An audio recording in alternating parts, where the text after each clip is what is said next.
Good evening. We call to order the City Council meeting of May 13th, 2014. Could we stand for the Pledge of Allegiance?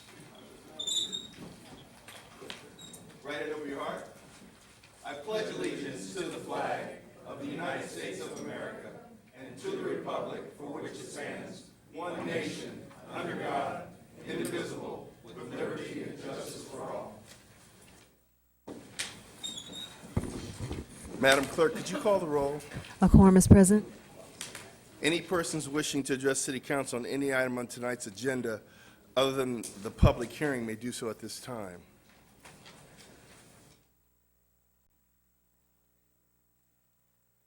Welcome, Ms. Sobrano. Good evening, council members. With regards to all of the meal programs and the wonderful things that we do for young people and seniors, it would be exciting to know that as we have these after-school programs and the nutritional time, that we do give them the nutrition that they desire, as opposed to sometimes we give them stuff that nobody wants to eat and it just goes into the dumpster. And I say that because I know that there's been a great deal of publicity with regard to the school meal programs where millions and millions of dollars do not get eaten. So I would hope that we do not require anyone to take what we want them to have, but that we give them the selection and then utilize that for the, I guess we'll find out later, the homeless emergency grant that no longer seems to be being funded through your other item. So that's public hearing. So I think that we need to be cautious as to where and how many lunches we provide, and certainly be open to all the seniors. I know one of the distressing things that I discovered years gone by was that one of our very active volunteers for many, many years was denied Meals on Wheels, and it had to be provided by her neighbors instead after spending years and years volunteering for this community. So I hope that we have remedied that. I'm ever so confident that we will, but I certainly hope that we take care of the young people's choices as well as their nutrition. Thank you. Thank you.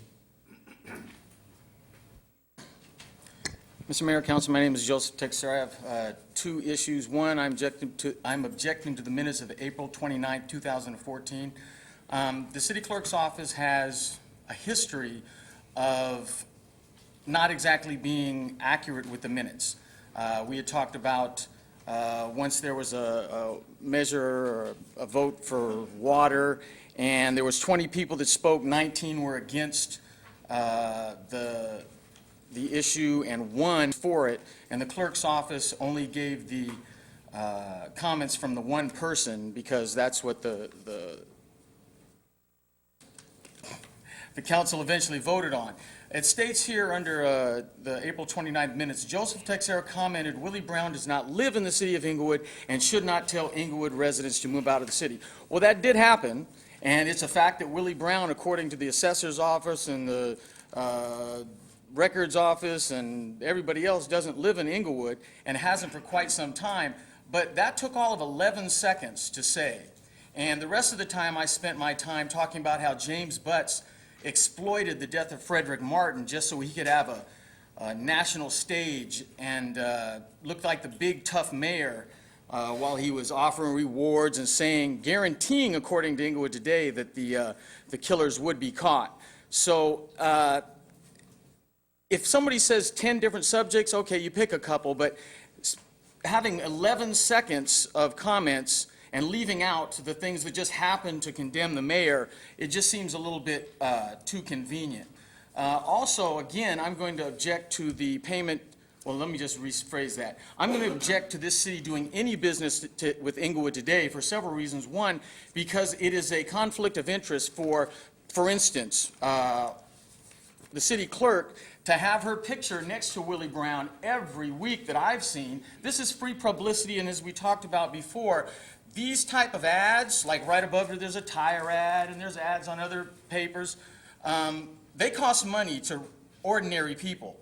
If Yvonne Horton is getting these for free, she is getting a payment from Willie Brown.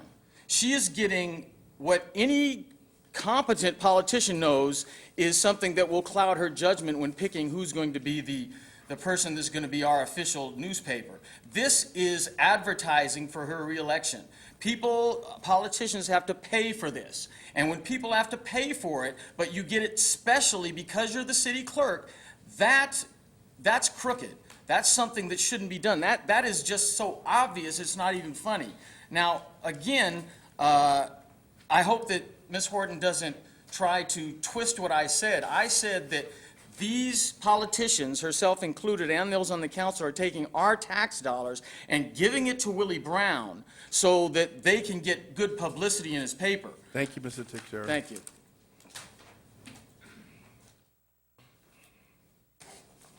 Good evening, all. Leroy Fisher, the First District. With regard to the food and the food service, and especially for seniors, because my mother is one who receives those food supplements from the people who provide them. I don't know that a few of them have ever had occasion to try those foods, but those foods, I'm sure, are supplemental is good for the seniors. But I will tell you that those foods are, especially the vegetables and stuff, you know, they're very, very hard, and you know, even when you microwave them or whatever, they're not palatable for seniors. And I believe that nutritionists believe that you can't cook things too much or the supplements will be gone. But you know, as had been said earlier, a lot of this stuff is just thrown away because it is not palatable. So I would, that you then would try it yourself and see if maybe they can't provide those foods so that the seniors can actually use them to have nutritional needs for their bodies. You know, I'm going to go back to the finance, you know, and I will say to you all and say to the city that you them are getting all this money that you get from the residents of the city. No other city in the South Bay garners the monies that you them get.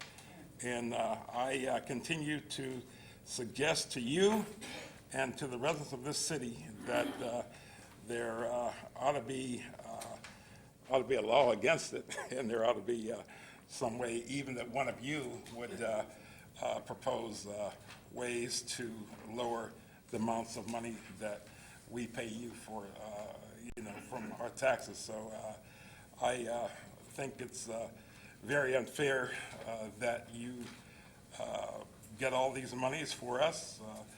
I don't believe that things that you do, especially for the city, warrant the salaries that you get, and would hope that one day that one of you would wake up to the reality that it's really, really not deserving. Going to go back to monies that we pay out. I think Inglewood today and Willie Brown, never had a problem with him until he suggested that residents of this city don't have the right to speak their thoughts. And I think that you them, and I'll be back to it, you know, ought to find other people to pay, you know, because, you know, you're giving this man too much of our tax dollars to defame the residents of this city while, you know, he continues to pat those of you on the back, you know, that are doing nothing for this city and the residents thereof. Thank you. Thank Good afternoon, Mayor and Council. I'm going to speak on the Frederick Martin, the death and the of this child. When Mr. Testero came up here and he said you exploited yourself on that reward, I don't feel that way. I feel, as a chief and a mayor, that he was within his rights. His wife is a family member. Hey, I don't want to interrupt you, but responding directly to Mr. Teixeira, who what he basically did was he bootstrapped his minutes complaint into that discussion. The only way that you could make it within the realm would be to go to your minutes. So I would recommend that you come back at the end of the meeting if you want to address that specifically, because that's not on the agenda. Oh, I thought it was in the No, it minutes. wasn't on the agenda. We give Mr. It wasn't Texera a in the lot of minutes? latitude. He was Oh. complaining about the minutes. Oh. So if you wanted to come back later, that's I thought fine. it was in the minutes. Okay. It was. Payment of the bills. Oh, no. Okay, all right. With that, we'll close public comment. Item 1, open the successor agency and the housing authority, please, Mrs. Clerk. A quorum is present. And item 1, Warrant register. Move allow for payment of the bills. Madam City Clerk. Council and agency members, Dodson. Aye. Padilla. Aye. Morales. Aye. Franklin. Aye. Mayor Chairman Buds. Aye, and that was 1, CSA 1 and H1. Item 2, CSA 2, H2, open the finance authority. A quorum is present. And F1, Is approval of the minutes held for the following council, successor agency, housing authority, and finance for April 29th, 2014. Second. Madam City Clerk. Council members, council and agency members, Dodson. Aye. Padilla. Aye. Morales. Aye. Franklin. Aye. Mayor Chairman Buds. Aye. Madam Clerk, what's the next scheduled matter? The next scheduled matter is a public hearing to receive public input on the priority community development and housing needs for the fiscal year of 2014-15 action plan. Has the notices hearing been given in the time, form, and manners required by law? And do you have the affidavit on file? Notice has been given and affidavit is on file. Have any communications been received? No communications have been received. Mr. City Manager, is there a staff report? Yes, Mr. Damian Pipkins will give the staff report. He's the Senior Grants Coordinator. Welcome, Mr. Pipkin.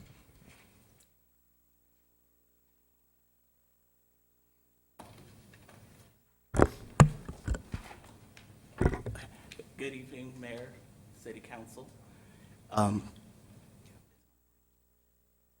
Today is the second part of our community development plan process.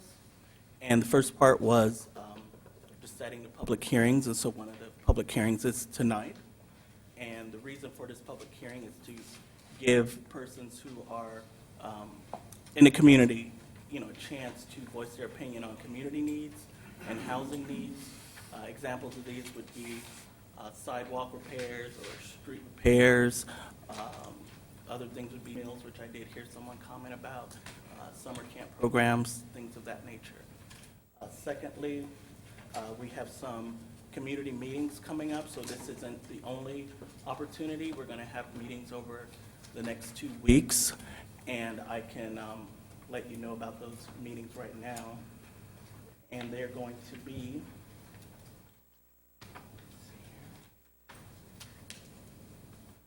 starting on Monday, May 19th, in District 4 at 6 p.m. in the COP Center. So we'll make sure we get that information out to everyone. The next one is in District 1 on May 21st of next week, 6 p.m. in the COP Center. They're on Manchester by the Big Lots. Call it ICOPS. ICOP Center, sorry. And then Thursday is District 3 on Arborvitae at the ICOP Center there at 6 o'clock. That's May 22nd, Thursday, May 22nd. Then the following week, we have 2 meetings on Wednesday.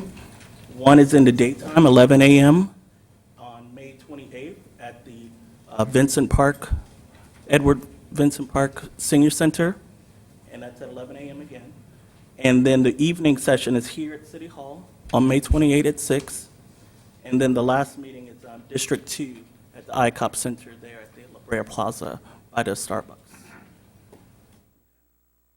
And just to continue on, the funding for this year that we'll be discussing at these upcoming meetings is $1.46 million for the Community Development Block Grant, and that's the funding source we traditionally use for local streets and sidewalks in the low-income community areas, and the public services such as senior meals and summer camps. Okay. The home funds, that's the second funding source. That's the one that's used for tenant-based rental assistance, And those funds can be used for persons who are seniors, 62 or older, honorably discharged veterans, and for persons with permanent disabilities. And unfortunately, due to some changes in the way the formulas are constructed, we were funded for the last 2 years with Homeless Emergency Shelter Grant, but for the next 2 fiscal years, we won't be receiving those funds. And that's on a national scale, the way the formula was implemented. So As a result of sequestration, perhaps?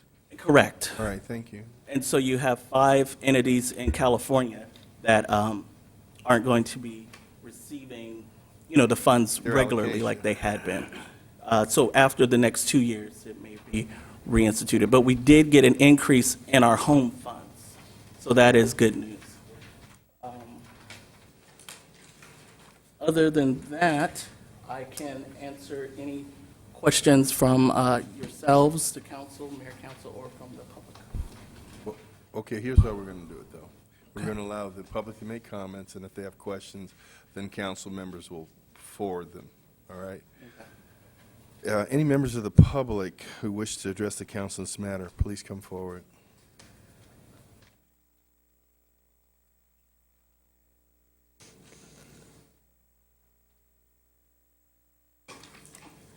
Council members, I think that one of the things that is incumbent upon all of the individuals who make these presentations, assuming there's a collection as there have been in the past, that at least this time you actually have the maps presented as to which areas are eligible versus those areas which are not eligible for community development block grant funds. Frequently, that does not occur, so that leaves people who are not in the areas believing that they should get something that is designated for those areas for low income.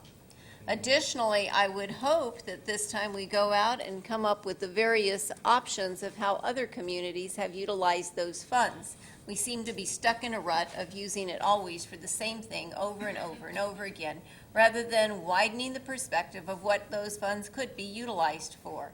And I think it's unfortunate that through the years, we've had to give back dollars on occasion because we did not use the funds wisely or correctly in accordance with that which was stipulated when we applied for those funds. So I'd hope that you would at least try some honesty this time around in saying why that happens, because on occasion that is not clear. So you can make all the faces you like. We can all go online and read the letters from HUD ourselves. So I would encourage people to go and see what the letters say from Department of Housing and Urban Development, and also how other communities use the funding as well. Thank you.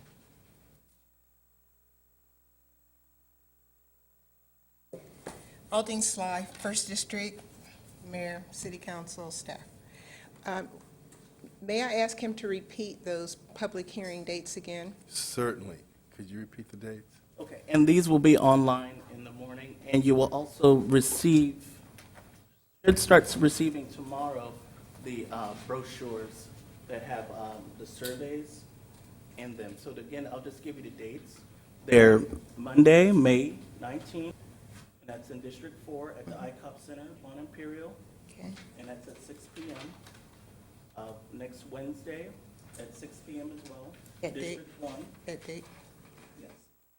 That's May 21st, and that's at 2901 Manchester by the big lots there, the ICOP Center. And that's at 6/2? That's at 6.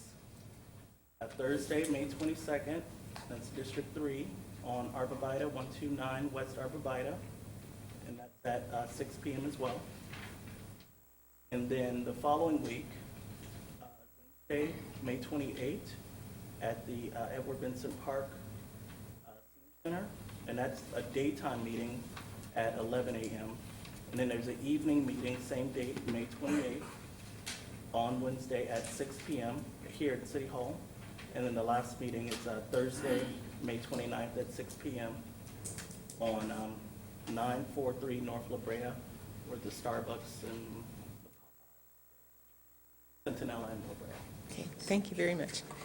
I get a little skittish every time District 1 and District 4 pop up. And I noticed that these are the two districts that are going to have the first public hearings. And I just wonder why you put them in that order rather than 1, 2, 3, and 4, and you left District 2 to be the last district. It bothers me because of the notoriety that was caused by Inglewood today, stating that District 1 and District 4, their residents were too old and didn't matter anyway, and they need to move. So when these public hearings come up, and I see expressions on the faces, but, if I'm wrong, if I'm mistaken, I'll take that, but I'm still watching. And because you think that I'm mistaken or you say I am, does not really mean that I am. And I feel District 1 and District 4 are being threatened. And until someone points out exactly what your plan is, I'm still not going to be satisfied. So if you could clarify and explain which real estate people are going to be handling all this, that's where my satisfaction will come in, maybe. Thank you. Thank you. Okay. First of all, this has nothing to do with real estate per se, does it, Mr. Pipkin? Or the No, or the only, or the sale of homes. This is no, this is for actually things that qualify would be like home rehab, so helping people improve their housing. so these are low-cost or no-cost funds that might be attached as a silent second for people. If they qualify and their area qualifies, they could improve their properties in a way they might not be able to afford to by themselves. Is that correct? That is correct. And secondly, it's my understanding that there's no targeting of District 1 and 4. It just looks like you went around the clockwise, and got through the city. Well, we were able to get these days, District 1 and 4 usually pretty busy, as far as activities at those ICOP centers. And so these were the dates that were available. And that's how it fell. So are you targeting District 1 and 4 for any No, those are nefarious actually some of the most vocal and well-attended meetings. So Okay. get a lot of input. They are involved in the Ooh, process. Alex, you just got burned, man. Ooh. We saved the best for last, all right? So I hope that assuages your concerns. Okay, I'm sure of that too. We'll close public comment, and well, Mr. Fisher, you come on now. Thank you, Mayor. Ms. Sobrano, please don't talk out again from the audience. That's one warning. I thank you for having those meetings in so many of the areas. On the 21st, I'm in the 1st District, and I will be with the LA Metro YMCA in the Golden Book Award, and so I won't be there, but I'm glad that you're there, and I hope that you'll explain well to these people. I have some concerns, though.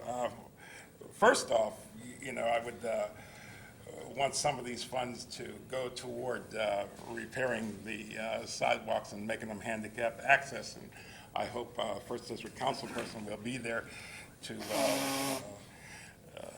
let the people know that you are there and you're on board with whatever is going on in the district. So I'm hoping that some of those monies will be used for that reason.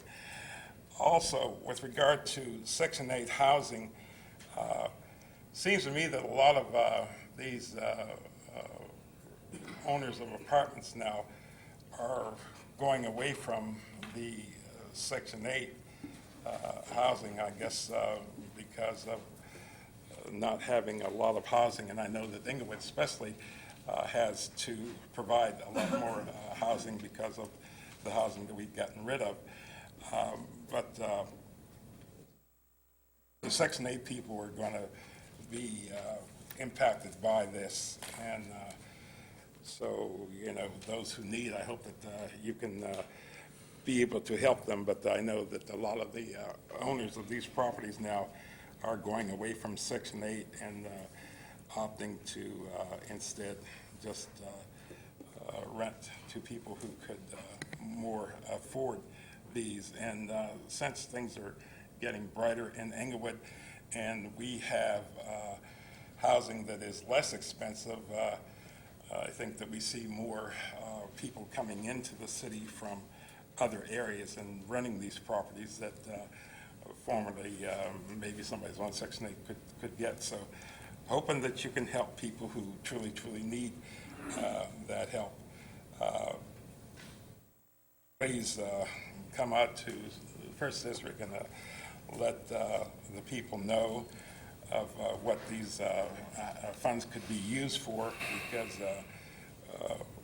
we need to know. One thing that I hope, we have a lot of these homes in our city that have people who have these homes and have children and other adults coming into the things. So I hope that you don't have a lot more of that, with people who are dependent on alcohol or drugs or other things like that coming into our areas and our residences. Thank you. Thank you, sir.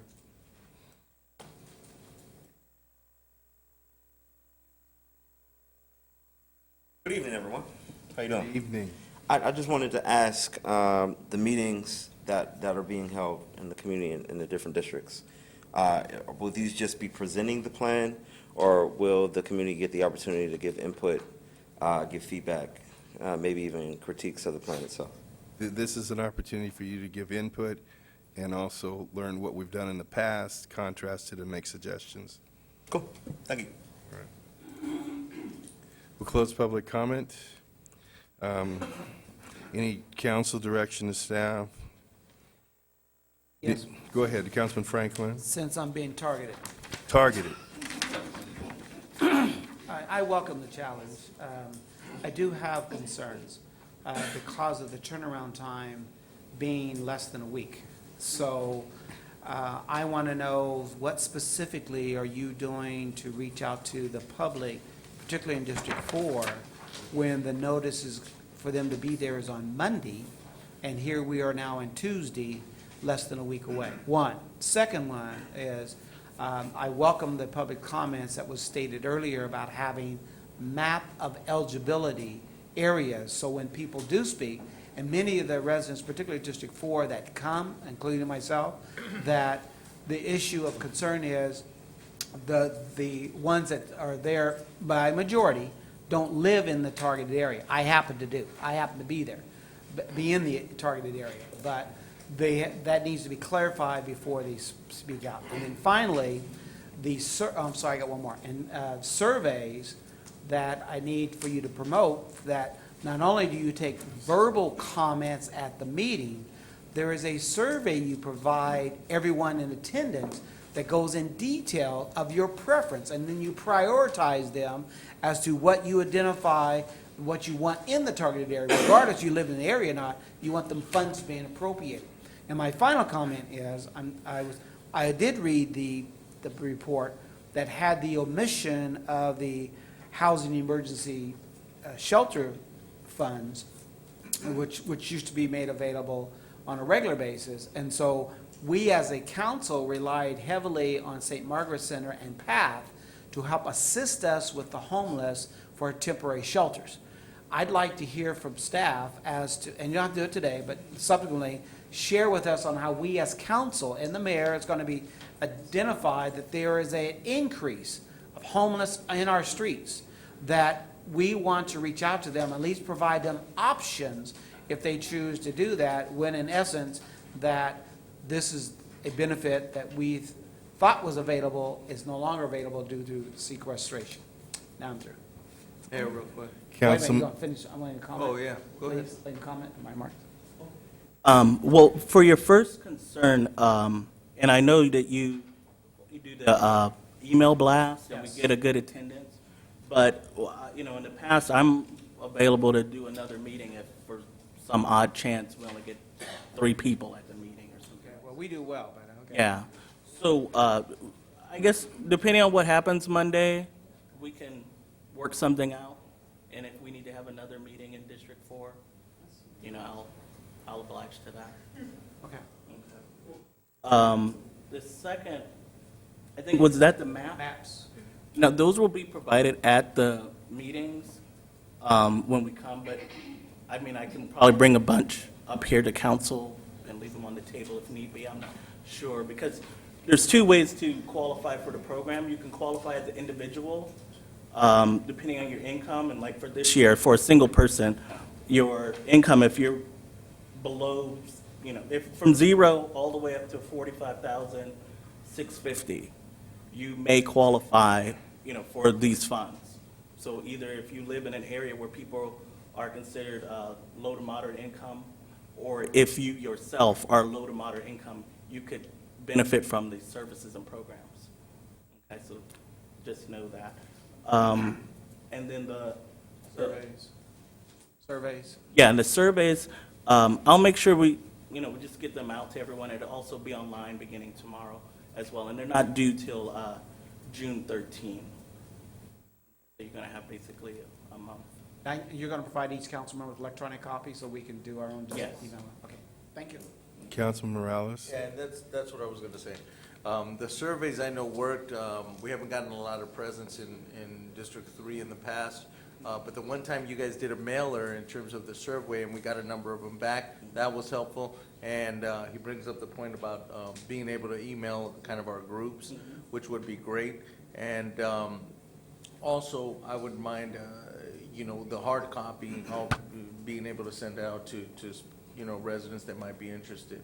I just wanted to comment that so much has changed. I mean, when I first got up here, we had so much more funds to deal with. We used to give to even nonprofits, I believe.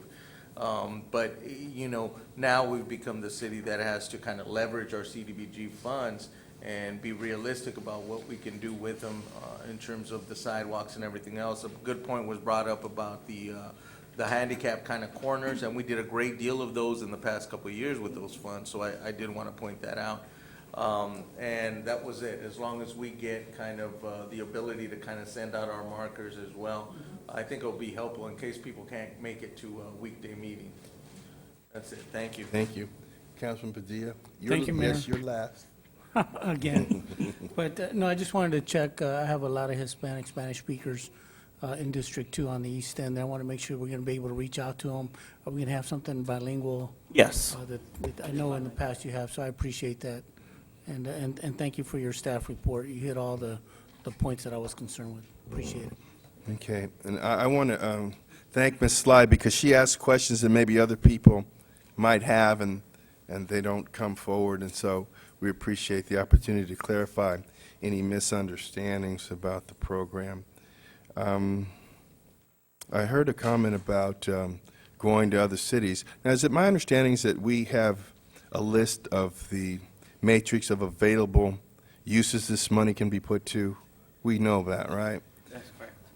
And it's probably true that from city to city, there's probably some variation in the public need for various types of services, and that's why we have outreach meetings to get the public's opinion and combine that with staff expertise and come up with a mix of uses. So I would imagine that I don't know how effective it would be to go to survey other cities. Is that something you've considered? But they can't use them any different than we can, and they don't have the same issues that we have probably.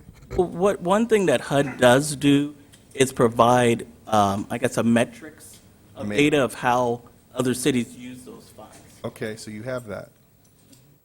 So, and most cities use it for senior meals, summer programs, because those are very high needs within most communities. So they kind of use them like we use them. Yeah.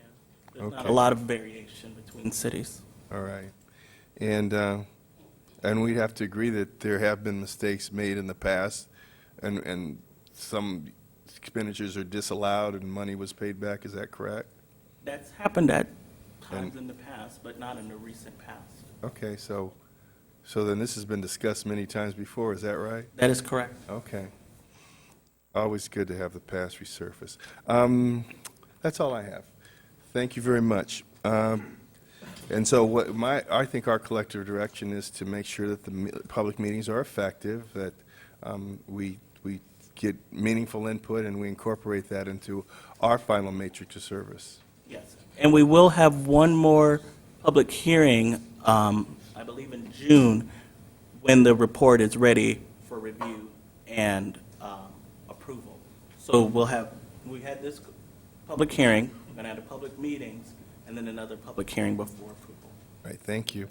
And Mayor, Yes, sir? there was the other item I requested to follow up on. How do we as council reach out to the homeless Yes, okay, no.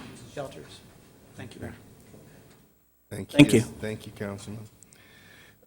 Consent calendars, item 3 and 4. I want to pull 5 for just a moment. So move. Second. Madam City Clerk? Council members Dodson, Aye. Padilla, Aye. Morales. Aye. Franklin. Aye. Mayor Buds. Aye. And Ms. Barnes, could you come forward? I just want to ask 2 questions. We're not going to belabor this. The item is very much self-explanatory. But one of the things I wanted to clarify, there was a question about the meals that were served, and would we have any input as to what meals and the content of meals that were served? With regards to the summer lunch program? Yes. The California Department of Education provides a meal pattern, and there are a selection of meals that are made available to the youth. We can make suggestions, but ultimately the meal is set, and the children do have a variety. The vendor that we're going with this year is in this business in a large way, serving a number of sites, and it would behoove her that she is serving food that the kids like, rather than to waste time and money with that effort. And the last thing, the churches that are kind enough to let us use their facilities, they don't benefit financially from this, but they're kind enough for us to let us use their facilities? Absolutely. They are opening up their doors, especially in areas where we don't have, for example, in District 4, where there's only one park site or one other site there where the need is there. We're able to go into a church. They're not paid. They open their doors. We're not charged rent, and we are able to provide the service to the community. All right, thank you. Madam Clerk, could you read item 5, please? Sure. Staff report recommending adoption of a resolution amending the fiscal year 2013-14 budget to reflect an increase in the amount of $54,328 for meals for the summer food service process and $18,809 for salaries to staff 13 SFSP sites. Move 1, 2, and 3. Second. Madam City Clerk? Council members Dodson, Aye. Padilla. Aye. Morales. Aye. Franklin. Aye. Mayor Buds. Aye. DR1? Staff report recommending authorization be given to submit an active transportation program grant application for planning and education related to active transportation and safe routes to schools. Move 1 and 2. Second. Madam City Clerk? Council members Dodson, Aye. Padilla, Aye. Morales. Aye. Franklin. Aye. Mayor Buds. Aye. A1? I'm sorry, Mayor, I missed that. A1. Oh, thank you. It comes quick. It does. As to CS1, Mayor, there was a closed session regarding the conference with labor negotiators with the city's various bargaining groups.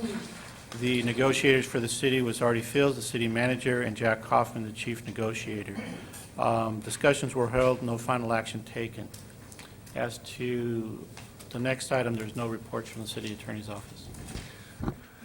CM1? Yes, Mayor and City Council, I have 2 items tonight. I want to let the public know that the city will be receiving an award of merit for innovation and green community planning from the Los Angeles section of the American Planning Association. The award is for the city's energy, climate action plan, and for the excellent work the staff did in creating that document and for council's approval of that document.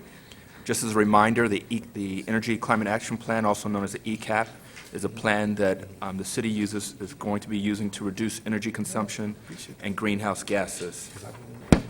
The second item is to let the public know that the Vincent Park Lighting Improvement Project is underway. The project will require the closure of Vincent Park tennis courts in order to facilitate the electrical upgrades. As such, the youth tennis activities have been relocated to Rogers Park, and adult tennis players are being encouraged to use Darby Park, Ashwood Park, North Park, and Rogers Park. And the work on the lights should take about 60 to 90 days. Thank you. CC1, Madam City Clerk. Thank you, Mayor. I would like to invite women and men, if they are bold enough to come, to my 5th annual Connecting Women to Power Annual Women's Conference. It's at Cal State Dominguez Hills. It was awesome every year. Last year, we had over 3,300 women to register. If you have a business or if you want to grow your business, this is the place you want to be.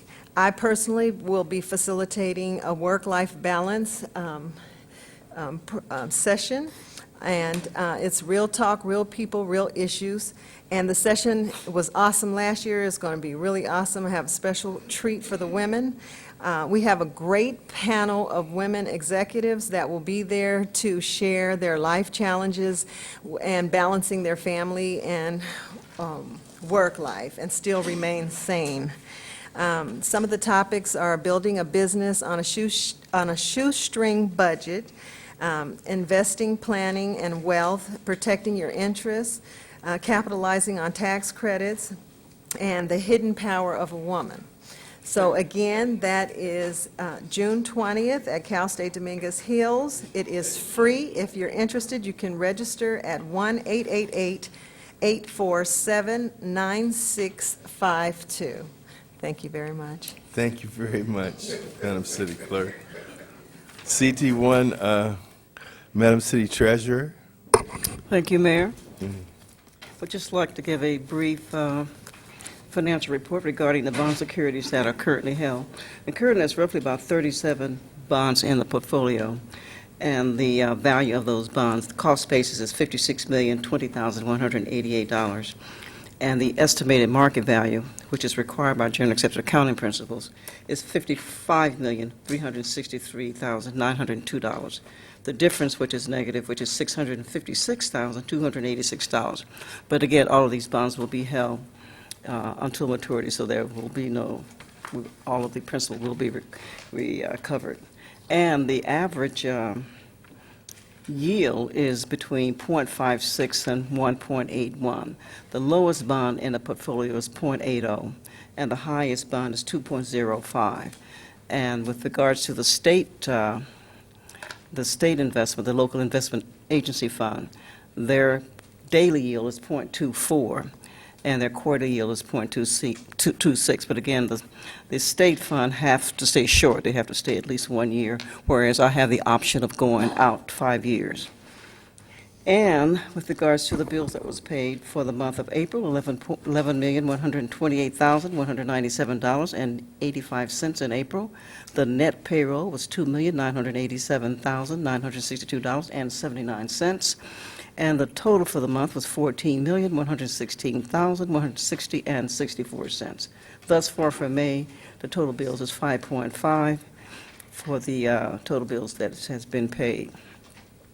And also, I would like to point out with regards to the financial workshop that I plan on putting on for the community at the flyers will be going out at the end of the month. And again, some of the topics that will be covered will be life insurance, whole life versus term, which is better, the advantage of each. We'll talk also about different kinds of insurance on property, also the importance of rental insurance. But again, renters need to keep in mind that their property is not covered under their landlord's policy. Auto insurance, the kinds of coverages. And also we'll talk about retirement, some of the 7 mistakes to avoid before retirement. We'll talk about investments and mutual funds, kinds of mutual funds, the advantage of each. We're talking about different kinds of the importance of an emergency fund. And this is the amount of money that normally you want to keep aside to meet emergency kinds of situation. Initially, it was 3 months, then it was changed to 6 months. Now they're saying you need roughly about 8 months. And also, would like to point out that, I want to congratulate Councilman Padilla for an excellent town hall meeting, outstanding. And when I left my office at 6:59, the Clippers were ahead by 12 points. That was an excellent game last week. I mean, that was, so anyhow, they said hopefully they're still ahead. Only ahead by 4. Where's that? Ahead by 4 with 4 minutes to go. Ahead by 4 still? All right. And so a little bit of community information I'd like to share. I have some property that's located in South Central near Martin Luther King Hospital. And I had this property fumigated, and as well as some property across the street fumigated. And to my utter amazement, that property was burglarized. What? Yes, it was burglarized while tinted, And so, just to show how desperate and stupid a lot of folks are. Completely ransacked the property, and I put a lot of money in that property. Broke into a house that was tenant, and of course, I couldn't have the alarm on because the alarm would interfere with the gas being put in the house and also the fans. So the house was like a sitting duck, sitting there. But, it's just amazing. And then I heard later on that same day, the officer that came out told me that there also was a break-in in Westchester, a house that was being fumigated. This gas is odorless. Unfortunately, this person wasn't very bright, and I guess their gas mask didn't work, and they breathed the gas and came out, and they succumbed, they died. So anyhow, just want to warn you, if you're getting property, fumigated, although I did go out late, Sunday after Mother's Day just to look around, but it never occurred to me that anyone would break into a house that's tented, that's being fumigated. So again, you just have to take a kind of extra, precaution. I don't know how it could have been avoided, and so I just thought I'd share that with you. That concludes my remarks. thank you, Madam City Treasurer. It's public comment time. Persons wishing to address the City Council on any matter connected with city business not elsewhere considered may do so at this time.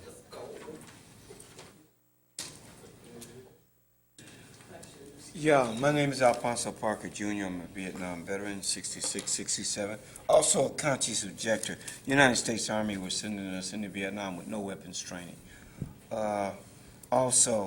I've been before you numerous of times, and you people thought it was a joke. I've been verified by a young man that came in a few months ago, and you're not laughing anymore. I noticed your attitude.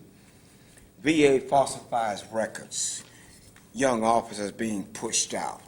Military spouses afraid to speak up.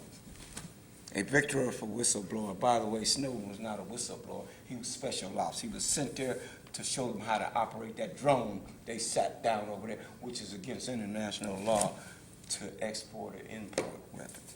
High bar for state lawyers. Lawyers are now trying to revamp their ethics. None of these are ethics, by the way. The 77th Ethics Committee, Maxine Waters, and all of them. Could you address the council? Is not ethics. This is treason. Anytime you falsify federal documents, DD-214 is military record, which only the Army can do. The VA is nothing but the hitman. They do the dirty work. You got the United States Army, the Navy, the Marine Corps, and they have what they call a liberal arts degree, which is known as a Lawrence Darner degree, and it's a propaganda degree. And it's called G1, G2, G4, G5, G2, and oh my God. It's all about how to trash your life when you serve your country. That's their job. They were created in 1941 to trash your lives. And that's what they do at this moment we speak. You want to go after these people now that you're coming about to be, I've been screaming at some no joke. You do like they do the drug cartel. They freeze these congressmen. You freeze these lawyers. You freeze their assets. And anybody that took this liberal arts course from the Navy and the Marine Corps, it's a brand. It's their job to trash your lives.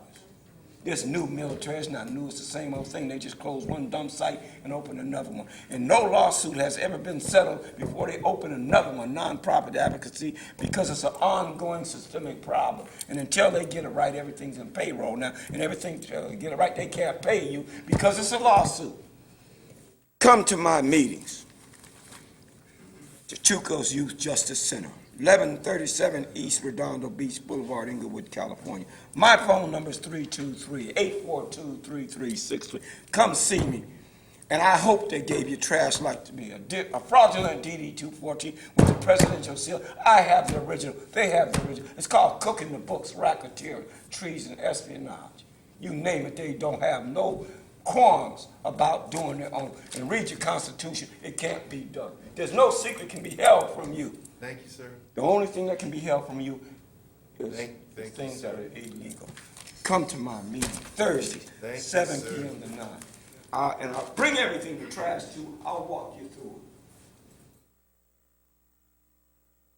Mr. Mayor, Council, my name is Joseph Texer. First of all, even though the Los Angeles County District Attorney's Office sent a letter to this council saying that James Butts violated the law by limiting free speech in these council meetings, and even though in that letter to the council, the district attorney specifically said that you cannot limit personal attacks on council members or making impertinent personal comments, that's what's still in these rules of these meetings. What this is an obvious attempt of politicians to try to quiet attacks, criticisms from the public based on a rule that is illegal. Now, these are still in here, even though this court, the city clerk, the city manager should know, because I'm sure he got a copy of the letter that went to the council.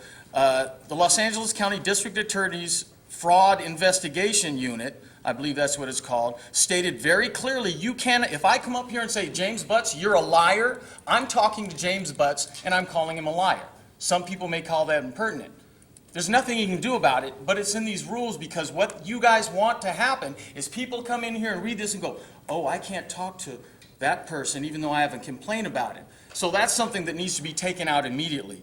Next, let's just get something straight. If anybody wants to know if James Butts deliberately exploited the death of a hero, go to the internet, look at James Butts exploited the death of Frederick Martin, and you'll see the proof. Until you look at that, just don't flap your gums, because everything's on there.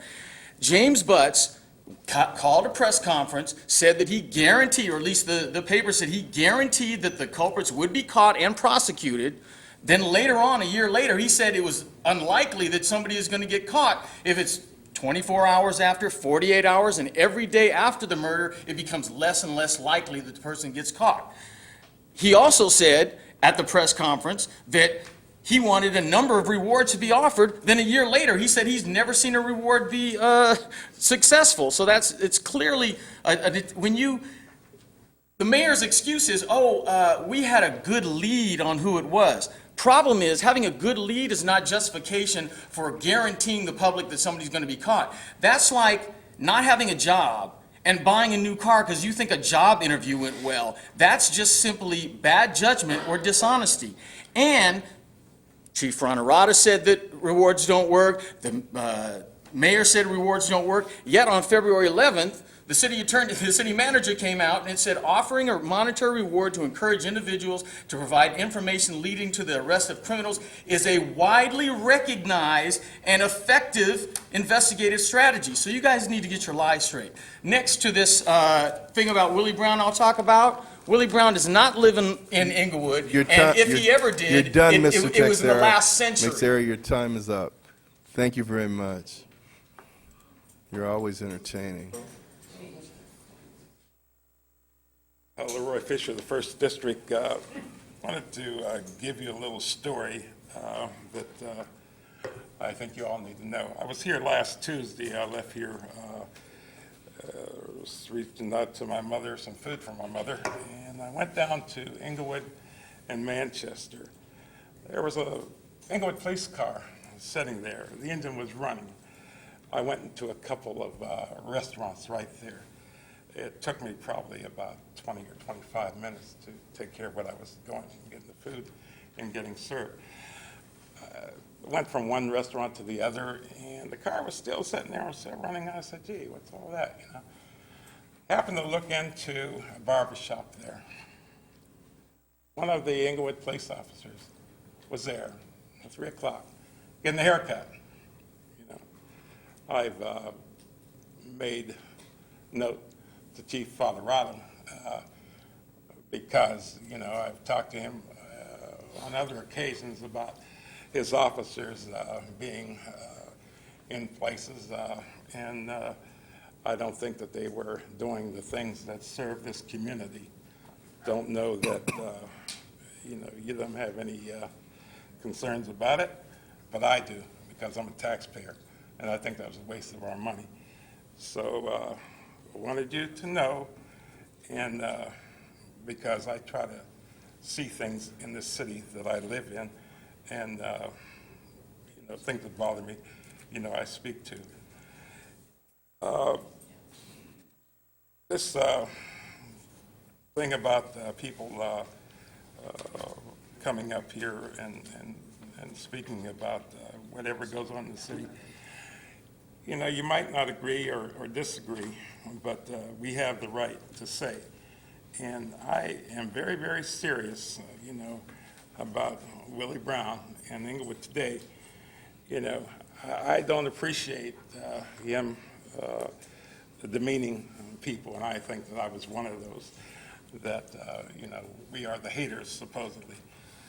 I don't hate anybody, as I said before, but, I have the right to speak, and I will continue to speak. But I don't like the idea of we paying him all that money that we do, and him continuing to, support those he does support, and we have to pay it. I think that the Breeze and other papers in this local area have every right to get some of those funds to notify the residents of the city of what's going on to the city. And I would that you would start doing that and start putting so much money in the pockets of an individual that don't think the residents ought to speak. Thank you. Thank you, Mr. Fisher.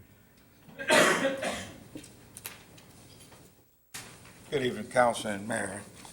I had passed out some early literature. May 17th, the American Legion, Post 578 and 496, we will be honoring one of Inglewood's finest, which is Sergeant Gil Gonzalez, along with four other honorees in our county. This event will be open to the public, but I want to stand here and give special thanks to Gloria McPhee, who is the assistant to our chief of police, because if you ever looked at that petition that goes before the American Legion to be honored for the state, it is a lot of paperwork, and she did an outstanding job. On May 22nd, you have a flyer. I've been working very closely with the EDD department, and we will be putting on a special job fair for veterans. Why did I give you each a flyer is to use your e-blast, because we have more than 60 employers, and the sad thing is no veterans from around the state, our city, will be present. Two things I just want to talk about a little bit. We've had a lot of individuals who have been talking regarding running for the Assembly seat 62. My concern is that I've not heard one of the individuals talk about how can we get some of that revenue that the state has back into our pocket so that we can do something with our roads. We get blamed in our city for a lot of things and all to find out that we don't have the tax base really that's necessary to fix Century Boulevard. Just drive. I've lost a couple of hubcaps and I've even had a couple of holes in my tires. And last thing is that I read Inglewood Today magazine on May the 8th. And there was something very extraordinary in the newspaper. One was on the cover about layoffs that are continuing to happening at the Inglewood Unified School District. Then there was a comment by Councilman Franklin, which I thought was very good, about planting flowers around some of the schools. But if we don't get our council, our city officials, civic individuals, religious individuals to the table, then those flowers that Councilman Franklin planted, we won't be there to smell them. Because remember, in a city, first thing people will ask, well, when you come to the city, how good is your schools are? And we've been going through a lot of turmoil, and it was very reflected last year when we tried to put on the MLK and the kind of problems we went through trying to bring outstanding young people to the table. So, but anyway, wish you a happy day. Thank you. Thank you. Councilman, I just wanted to come forward and talk about some of the extraordinary work that's happening around health and wellness in the community. In the last couple of years, we've been really diligently working at the Social Justice Learning Institute, bringing these issues to the forefront, and our work has gotten a lot of traction, not because of the hard work of us, but mainly because of the hard work of community members who actually believe in the tenets of health and wellness in the community. We have things like the Healthy and Sustainable Inglewood Collaborative that's been working diligently, creating a community planning document, focusing on areas like transportation, like air quality, and so on and so forth, to actually be able to say together as a community what we want to have happen in the community. We have a lot of support from here at City Hall, from people in the Public Works Department or people in Park and Recreations. The Earth Day event that we've been able to do very successfully in the last 4 years with a lot of support from those places, and even from some of the city contractors, to really bring this idea of Inglewood being not only a 21st century destination city, but actually full of people who are health conscious and able to be here living a healthy lifestyle. I just wanted to bring to the council's attention, though, we have at Rogers Park, Edward Vinces Park, and Saminsky Park, nutrition education, obesity prevention classes that are happening. It's free for community members to actually attend. The classes at Saminsky Park actually happen every third Saturday from 11 o'clock to 2 o'clock p.m. The class at Rogers Park happens on Wednesdays at 4:15, and the class for seniors actually happens on Thursdays at 11 o'clock. This is every week, and we're there talking to community members about how you can eat better, how you can get physical activity into your daily lives, how we as a community can work together, create walking clubs, create biking clubs, to work together to be a healthier community.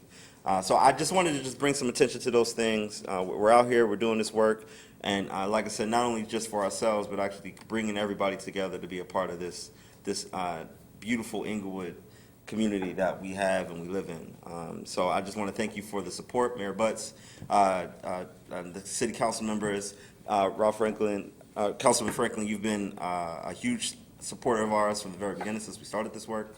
And a lot of the things that we do, we can't do without supporters like you. So thank you.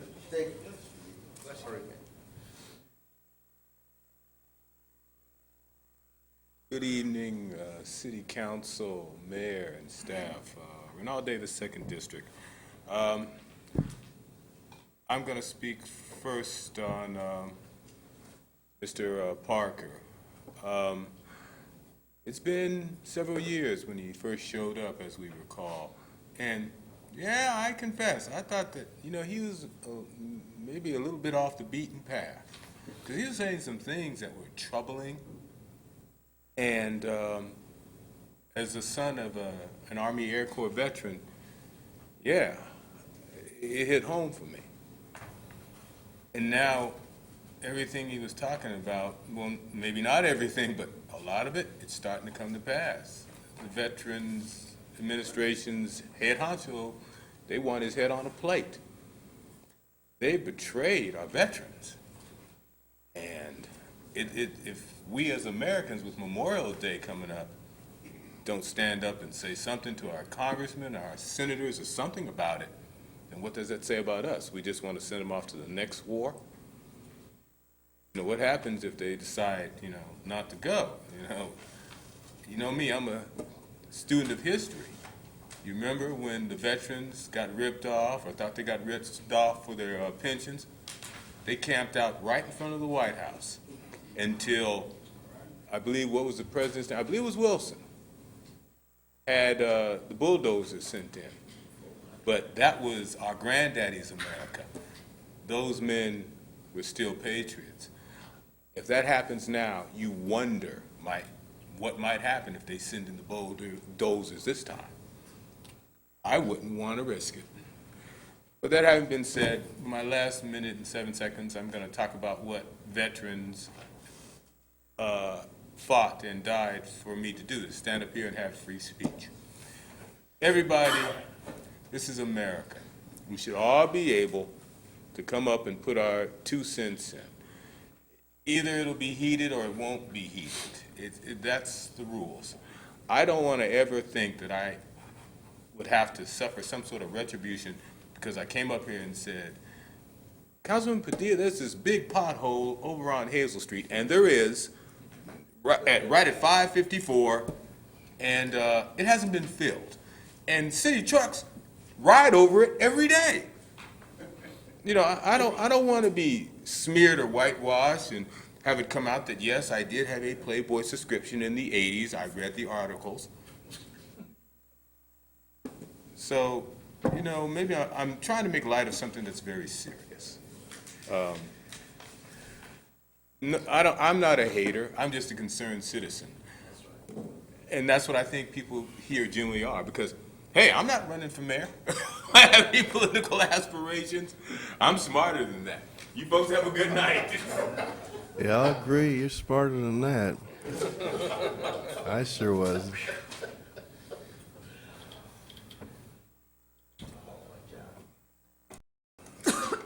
Aldine, First District. I find it amazing when a resident of this city comes up to the microphone, up to this podium, and tries to address the council seriously.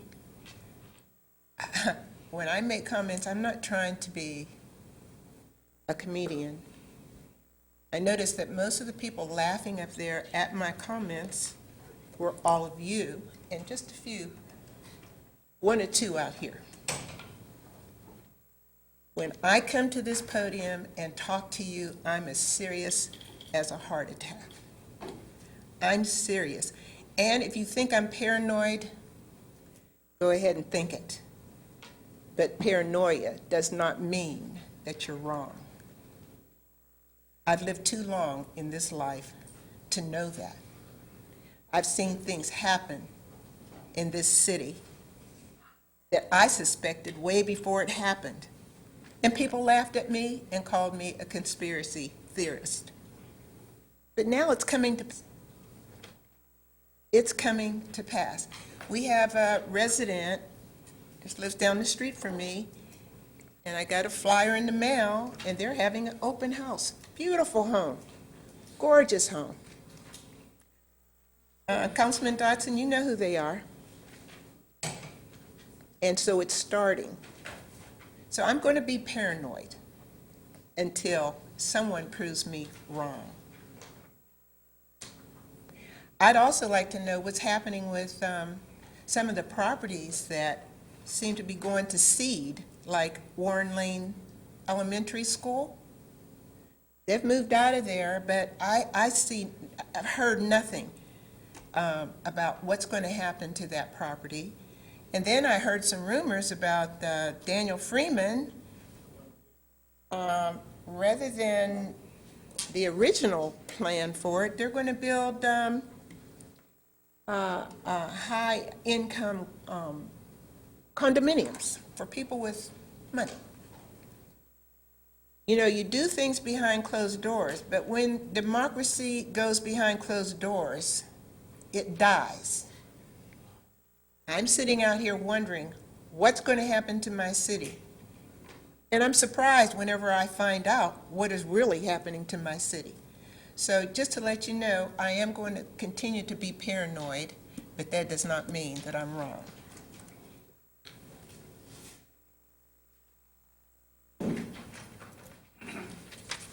Ethel Austin, District 2. I would like to mention to you all first I want to congratulate you on your meeting, Padilla. It was very nice, but it takes too long for you to have another one, because it's very informative. We really needed to know all that stuff. That was great. Have one sooner for us, please. And one other thing I want to mention about Daniel Freeman. That was told, the mayor mentioned that in your meeting. Now, as I could recall, Daniel Freeman was like, we lost that hospital. We protested, we did everything we could. That land was just sitting there. They were filming certain little movies or whatever clips in there. We wasn't getting but, $600 for them to film. I'll never forget Dawn. They wanted to pull out because Dawn asked them for $600 to film. Now we got a mayor and a council that came in to sell this property. Otherwise, the property is just sitting there. I don't think it was nothing to be hidden. You cannot hide nothing that big. This is like a blessing that the council got together to get rid of this property. It's just ours, so it's just sitting there. And yes, we do need high end. We don't need no more low income property here. We really don't. This city is popping. So as you all homeowners, you want your home to improve too on sales. So why should we keep bringing in these low income homes? Also, I want to mention your commissioners. They approve Dynasty to be reopened against the police department. I'm with the police department. That is a problem. When the mayor first got here, we had numerous lawsuits, numerous, over and over and over and over and over. That will cause a lot of problems. Even the Inglewood PD, no, we cannot babysit. You're not paying them to babysit. It will cause a lot of problems. I think they made a mistake on that one. And I think the council should overturn that. Because if your police is not for it, it's bad. They know what's right and what's wrong. And it's not because it was empty. It's because, period, it's in that corner. And we have too many clubs here. And I thought we had a cap on the clubs that the chief had said, Fonterrada said. Now they get bringing and letting liquor stores, liquor license coming in? No. Wasn't supposed to be like that. We got enough churches and liquor license here. Also, if I want to sit down and I laugh, then I laugh. I'm grown. And whoever don't like it, I don't want to say. But anyway, if the mayor don't call the order for the audience, then why worry about it? I'll do what I want to do. If I think you're funny, I'm going to laugh. If I don't, I'm going to look at you and frown. Oh, well. That's all to it. And also about the streets, Mayor, it's time for you to go to Washington, D.C. and beg. You got to go get us some federal funds now. Somebody, you and Morales, don't you feel like flying? Well, get on the ball. We need these streets fixed, okay? Thank you. Okay, we'll close public comment. Well, just please come on forward. Well, I guess we put a timer on that. We'd find it didn't take me terribly long to get here. Now, having said that, I'm going to address what Ms. Aldine Sly just addressed, the attitude and the behavior of your making faces and being unpleasant to the people who do address you. It is inappropriate at best. And the people who do come to this meeting have been here for many years, long before you arrived, and perhaps if some of the things that we did say, historically speaking, we would have saved a whole lot of money. I point to that Market Street and how many times we had to change the lights, which if you'd listened, those of us who actually know history said the tracks were there, and surprise, surprise, the tracks were there. Add on some more money because nobody listened. Then we had to change the lights because you wouldn't listen to the lights being the wrong thing, so they've been changed, what, 3 times now? Perhaps at some point someone should start to listen rather than sit up here, make faces, be unkind, and essentially squirm back like a 3-year-old, I think was the terminology addressed to the public by one of the council paid persons. Your infectious attitude of discounting people has spread to your executive staff. And I would hope, Mr. Fields, that you remind your executive staff, all of them, that the residents of this community are to be respected whether or not someone does or does not like them, look like them, have a long history here, or anything else, from a 3-year-old to a 95-year-old. And that includes people who in the past have worked here. It does not happen terribly often that people who come to this building are treated graciously, and that's unfortunate. And yet I can go to cities all over and be treated very graciously. And yes, I do speak up on items all over Southern California, LA, BOAC, South Bay cities, and do not get the incredible disrespect as I do have right here from the people we pay salaries to. And that's really pathetic, because however much money, unfortunately, you have given yourselves through a cost of living increase, That is not what this public voted for. It was misrepresented. And I'm going to tell you, you need to take action to change that. If you do not, the voters in fact will, in a very glowing way. We all know the likelihood of Jose Fernandez learning all of what he learned to do not too far away began right here. And we're not forgetting it. So hurry up, make your ugly face. You have 10, 9, 8, 7, 6. No, Oh, actually, what? your time is up. There you go. Just had to give you Miss- the Mr. opportunity Browner, to say your that. time is up. Thank you. It's so childish. Councilman Dotson, would you like to have some closing comments? Yes. Oh, I want to close public comment. Thank you. Councilman Dotson. Good evening, ladies and gentlemen. I want to invite everyone to come out to the Relay for Life fundraiser for the American Cancer Society. It will be at the Inglewood Chili's at 3490 West Century Boulevard this Thursday, May 15th, from 11 a.m. to 11 p.m. Mention Relay for Life with your order, and Chili's will give back 15% of the day's orders to the American Cancer Society. Please support this effort. Come on out and go to Chili's and eat. Just mention Relay for Life and they'll donate the money. Let's not forget Relay Life. It's on June 7th and 8th, right here at Crozier High School. Come out and you'll enjoy yourself and you'll do something good for someone who really needs it. The other thing I want to talk about, it was mentioned that we have a house on our street that's for sale. And it's true. Beautiful home. I've known the people for 30 years. Wonderful, wonderful neighbor. Hate to lose them. But life goes on. They're only leaving because their children live somewhere else. And they have grandchildren. And they want to see them, and they want to be with them. So they are leaving. Has nothing to do with a conspiracy. They're just going to sell their home and move to where their children are. So let's think about this as a good thing. You know, and there was a time you couldn't sell your house in Inglewood. At least you wouldn't get nothing for it. But now, things are changing. Inglewood is a prime property. And I would suggest to you, if you're not moving out and not coming back, don't sell your property. But if you're moving out and don't try to come back, you'll never buy it again.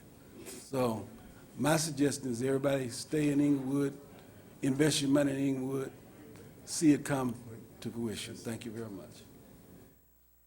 Councilman Padilla. Thank you, Mayor. First off, I want to thank everybody that came out last Thursday evening to our District 2 Town Hall meeting, which was held here at City Hall.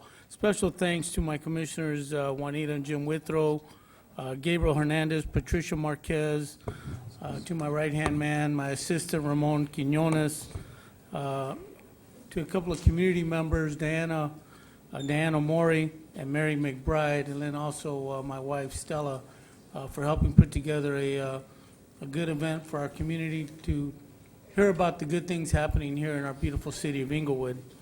Now, I want to address before I address the next issue, I do want to commend the city clerk and the city treasurer for the community programs, presentations, and the involvement that you guys are doing, not only here in Inglewood, but throughout the region, helping others that may not be in a position to help themselves. So thank you very much for doing that. Now I want to talk about some of the speakers.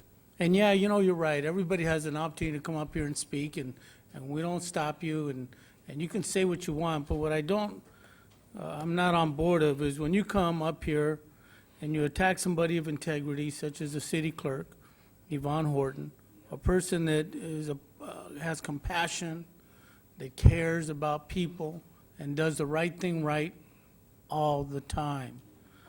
But you come up here, and they come up here with these accusations, insinuating, trying to defame people, you know, walking the tightrope about, you know, advertisements in the newspaper. If the city clerk wants to put an advertisement in any newspaper, that's her right. But for somebody to come up here and make all these accusations and use the words crooked and if she's doing this for free, you know what, you have plenty of time to just call her. She's addressed it before, right? And we know it's nonsense. But if you really do care, you'd give her a call at her office, and you'd say, Madam Clerk, I'm just calling to inquire about the advertisement you have in the Inglewood Today or any other newspaper, and she'll tell you what it is if she wants to. That's her prerogative. But what I don't like is when they come up here and they just go off and make these accusations. Lynn is the last speaker, one of the last speakers, comes up here and talks about they don't like our attitude when they're speaking, but I also got to say, I don't like being talked to like you're some kindergarten teacher. That's right. You know, that's going to come up here and try to belittle us. You know, I'm not going to go for that. You know, so to come up here and act like you're talking to your little kindergarten class, that ain't happening. And yeah, you know what? You're going to be able to say what you want to say and give your 3 minutes of fame, but, you know, do it as well with respect. You don't, you know, you can come up here and say what you want to say and get your message across. With that, thank you for coming out tonight. Have a beautiful week. Councilman Franklin? As I had to digest what my colleague said, he's on fire, and I echo those same sentiments. Just keep it going. Well, in all seriousness, I keep emphasizing that this is a broadcast that's being televised beyond just the boundaries of City of Inglewood. And so choose your words wisely, because this body is here to represent you. And when you are using your time to defame the city, not us, we're just representatives, then in turn what you're doing is hurting the financial core of this city. And I just told the mayor earlier that I gave him his props, that we finally have a mayor that is recognized not only for the city among the business network, but I have to tell you, way beyond that, including the South Bay, and now we found out even in the northern part of Santa Monica, the LA, et cetera, because of his leadership and the backbone of this council, all on the same page.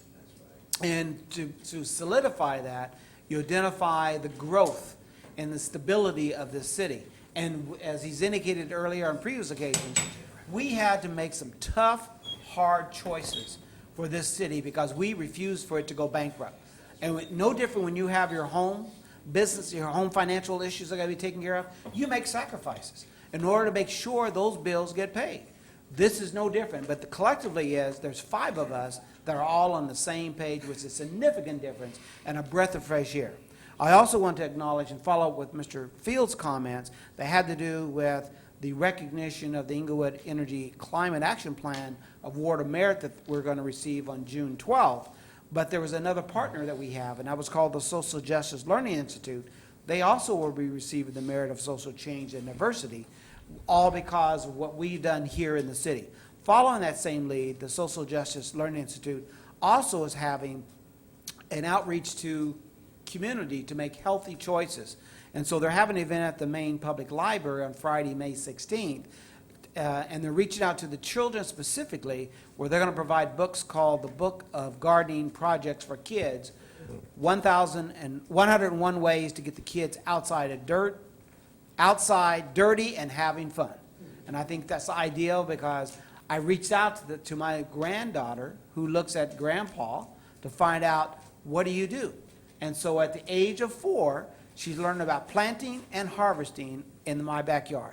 And I noticed that the Learning Institute also is having, on May 17th, at the Queen Park Learning Garden, that they will provide free bags of full gardening goodies, so that way the children will know where their food actually comes from.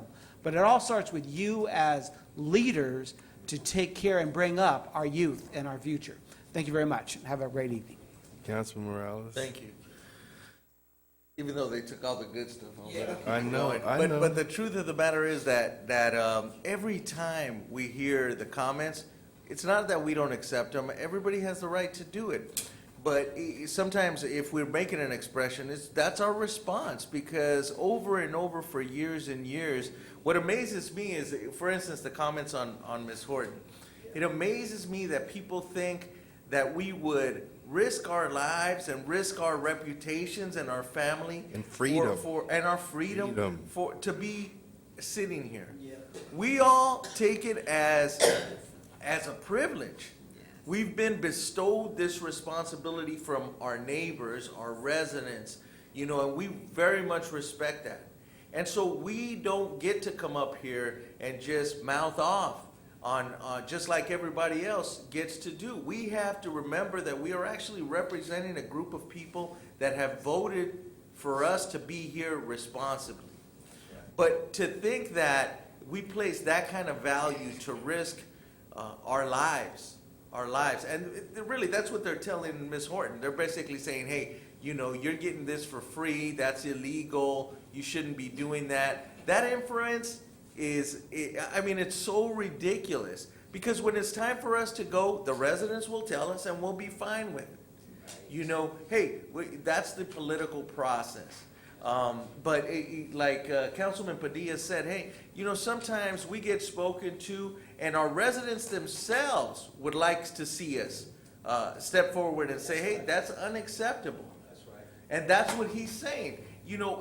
Nobody wants their representative to be attacked without merit, or just to say what you're going to say.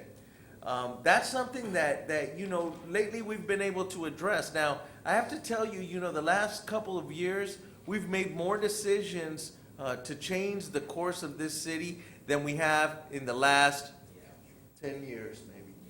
And I have to tell you, that's because the council's on the same page, but what allows us to do that is that when a tough decision has come forward, we are committed to it. Or else, all we would be doing is talking about it, pulling the item, and I've seen that done for years. So the truth is, the public has a right to speak, and we accept it and appreciate it every week. But there's another truth, and that's that we have a responsibility to step forward and be the representatives that we're expected to be. And I just wanted to point out that, to infer that about any of us, tonight it was the city clerk, just completely, it is kind of laughable. It is kind of laughable. But I just wanted to take a quick second, Mayor, I'm sorry, I'm going over it. Sergeant Gonzalez is being honored. I know Henry Brown mentioned it, but I wanted to say that he was one of the first officers to work with PAL and take a group of soccer teams here to a state tournament a few years back, going back about 5-6 years, did it twice in a row with PAL. And they won the tournament both times, wouldn't have had the opportunity to go without his help. Out of 64 teams, they won it twice, and big credit to him. I just wanted to say that. Thank you. Okay. First, I want to congratulate Council Padilla on just an excellent town hall meeting. Everyone that I go to, they're barn burners. Councilman Franklin, Councilman Dotson, and now Padilla. He's last again, but he did a great job. I definitely wanted to address the comment made about the clerk, but in general, I want to talk about that some of the people that come up here and complain merely because their misinformation is corrected about being mistreated, that is hilarious to me. The rudest of the rudest people, that because you may laugh because someone infers that because their house is listed for sale, it's some part of a grand conspiracy aided and abetted by government. To me, people don't make decisions to sell their homes because government wants you to move. So we may smirk, but come on, if you say something that's humorous, you have to expect that people might smirk. That is, people don't sell their homes because we get in the back room and say, we're going to make people move. I mean, that's kind of strange. But I want to get to one of the earlier speakers, and I want to read something from Shakespeare. It says, "Good name in a man and woman, dear my lord, is the immediate jewel of their souls. Who steals my purse steals trash. 'Tis something, nothing, 'twas mine, 'tis his, has been slave to thousands. But he that filches from me my good name robs me of that which not enriches him and makes me poor indeed. So today when I heard Mr. Texera, by inference, trying to infer that Ms. Horton, who I've known for a long time, for a little ad, a $99, $120 ad, is going to risk her freedom, that is so outrageous to me. And I'll tell you, I know personally, because the publisher has told me, that she pays for her ads and pays on time every time out of her own funds. And it's just getting old. It really is getting old that we have some people that are so sick, so cruel, and hide behind, you're treating me badly if you correct the misinformation and my agenda and my untruthfulness. And they do it by inference. They never quite say it directly, although the one gentleman does. And it's just getting old. So I'm going to stand for Ms. Horton. You know, I've suffered a lot of abuse, but that's just ridiculous. So, Ms. Horton, you know, the council stands with you. And then I want to talk about the kindness Councilman Franklin gave to me. I would tell you this, that in this week alone, I've had some employees from the city of Santa Monica, one come to the office, one sent a very nice email talking about how proud they are of where our city has come. One asking if there was a position for them in their last 5 years, they want to come here and be part of the adventure that is Inglewood. And it isn't like that just because of me. It's like that because you have an intelligent, synergistic council that has the guts to talk about the things that heretofore were taboo to be talked about, like the lifetime medical that was going to bankrupt this city, and to stand strong and say, we know this is a tough pill to swallow, and do what's right by the city and do the best we could by the employees. That's why we are where we are today. People that are outside the city look at us now and they say, that's where I want to risk 10, 15, $20 million. The Daniel Freeman site didn't belong to the city. And you know what? And it lay fallow for a long time. And because of the changes that have been made, an investment group bought it. And yes, they are going to build high-end condominiums there. That's a good thing. I don't understand. But on the one hand, where you complain, you have too much Section 8 housing and too much low-income housing. And then we have an upscale development, and it's like, oh, and now there's the plan to move all this out for rich folks. Good grief. What are we to do? So I'm going to have to say that maybe there's some people that they don't realize it, but they just have their own agenda. But none of it has to do anything with the city moving forward. I mean, I hear about consistently, Mr. Brown complains about things that happened 15, 20, 30 years ago. What are we to do about that? It's just almost like it said, hey, we just want you to just drown. Give it up and just drown. But we're not going to do that. We're not going to do that. We're going to keep our eye on the ball. We are fixing the clock tower at Van Ness and Manchester. Hopefully it'll be working in the next 3 to 4 weeks. Somehow the Chronicle took credit for that, but no, I swear to God. But yeah, we're fixing the clock, and that's kind of symbolic of, that's a symbol to me. So that clock will be working. Got development going all over the place. Building permits are up over 100% from a year ago. Sales tax again up 32% in the last 3 years. Average sales price is up 38%. I'm going to keep saying it. You know, we're improving. We're not out of the woods. We still have to deal with budget deficits. We still have like a 5-year bridge to cross before revenues catch up with the size of our government. And we're going to try and keep as many employees here as possible while we get past this divide. So I'm just proud to be part of this council. I've had the opportunity to work in 3 major organizations, and this is my 4th, but the 2nd time around. And I've never had better people to work with, visionary, courageous people. So I want to thank everybody on the council for us working together to bring the city forward. And you got something else? Oh, there's gonna, you know, next week is Memorial Day, and probably, there won't be a council on Tuesday. The following week is Memorial Day, but we're gonna have a special council meeting next Monday at 1 PM. We're gonna be ratifying the MOUs that were agreed to. We only have one left. We're gonna ratify 5 next Monday. We're adjourned. Thank you, Alex.